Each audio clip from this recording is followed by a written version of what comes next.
Le consolateur convaincra de jugement, parce que le prince de ce monde est déjà jugé. Jean 16, 7, 11. Avant les heures du sacrifice, le Christ avait annoncé à ses disciples la venue du consolateur, l'esprit de vérité, qui demeurerait en eux lorsqu'ils s'en seraient allés. Il avait aussi dit, le prince de ce monde va être jugé. Mais après sa mort et sa résurrection, le témoignage du Saint-Esprit devait être qu'il était déjà jugé. Jean 16, 11. La victoire sera alors un fait accompli, et le consolateur leur serait donné, qui leur communiquerait l'assurance de cette victoire, en rendant témoignage au Christ et à son sacrifice. Pourquoi donc si peu de rachetés comprennent-ils que l'adversaire de leur âme est invaincu?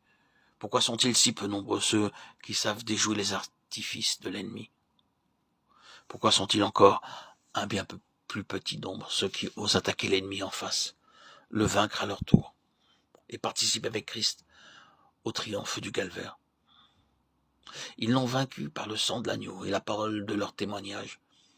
Ils n'ont pas aimé leur vie jusqu'à la mort. Apocalypse 12, 11. Ici et là, dans les Écritures, le voile qui nous dérobe l'invisible est momentanément levé. Par exemple, au chapitre 12 de l'Apocalypse, où nous est livré le secret de la victoire sur l'ennemi.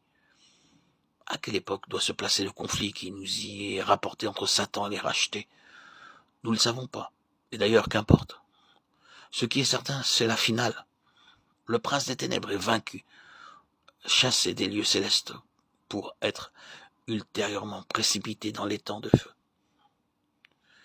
Mais actuellement, l'heure de l'exécution n'a pas encore sonné. Lui et ses anges exercent encore sur les hommes leur puissance de séduction. Un intervalle sépare effectivement le moment de leur défaite de celui de leur destruction. Intervalle durant lequel les rachetés doivent s'approprier la victoire du calvaire et vaincre à leur tour pour avoir droit un jour à la couronne de gloire et partager le trône du Seigneur. Cette révélation du conflit final que l'apôtre Jean reçoit et nous transmet nous livre le triple secret de la victoire. Ils l'ont vaincu par le sang de l'agneau. Ceci nous ramène au calvaire et aux souffrances du Christ. Remplis du Saint-Esprit, les vainqueurs ont compris que la mort de Christ était la seule arme redoutable pour l'ennemi, la seule dont ils ne pouvaient détourner les coups. Leur témoignage est qu'ils n'ont pas craint de confesser le Christ, et leur vie consistait à professer. Ils l'ont vécu. Leur témoignage a transformé leur vie.